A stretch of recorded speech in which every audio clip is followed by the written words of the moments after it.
Good morning mga ka-ate gala. Good morning. Ayan, for today's vlog guys, i-share ko lang sa inyo itong mga halaman na to. Ayan, nung dumating ako dito guys, ito isa lang siya na ang liit-liit niya, tapos ang pangit ng pot niya. Ang pangit ng pot niya, sirang-sira na. Ngayon, isa lang siya. Ngayon, pinapatapon ng amo ko. Hindi ko siya tinapon, nagbingi-bingian ako. Hanggang sa naglakas loob ako na bumili ako ng pot. Nilipat ko siya dito guys. Tapos nag-anak siya. Ayan, naging dalawa na siya. Yung aloe vera siya guys. Ngayon, ang ganda-ganda na niya. Tapos lahat ito guys, ang pot niya ay pangit. Ngayon, binilhan ko siya ulit.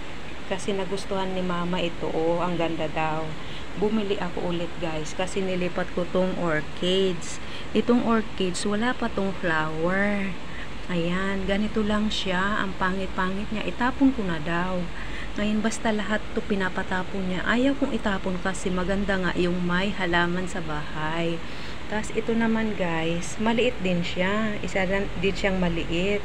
Ang liit-liit nito noon. Ito. Ngayon, nilipat ko din siya. Ngayon, may anak na siya. At ang ganda ng bulaklak niya.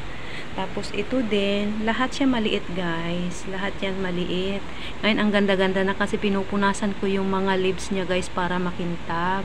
Tapos, ito naman, ang liit niya, guys. Isang dahon lang siya nung dinala dito. Isang dahon siya na meron siyang flower.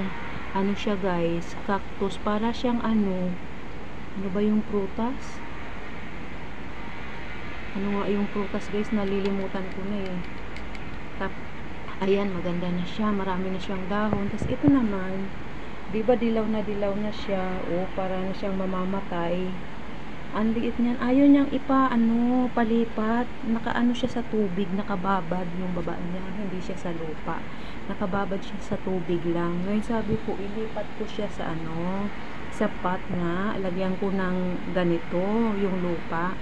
Ayaw niya. Tapos nung wala siya, nilipat ko pa rin. Ngayon, nagagandahan na siya guys. Ayan, unti-unti nang mawawala itong sirang dahon. Nagpapalit na siya ng bago. Ngayon, ang ganda, sabi niya. Ang ganda-ganda na daw ng halaman. Pinagmamalaki na naman niya guys. So, ayan siya guys. Share ko lang. Tapos ito naman na bougainvillea. Ayan, diba? Ano na siya? Yung namamatay na siya, ayaw na niya. Ngayon, nagbulaklak to guys, kaso lang tapos na.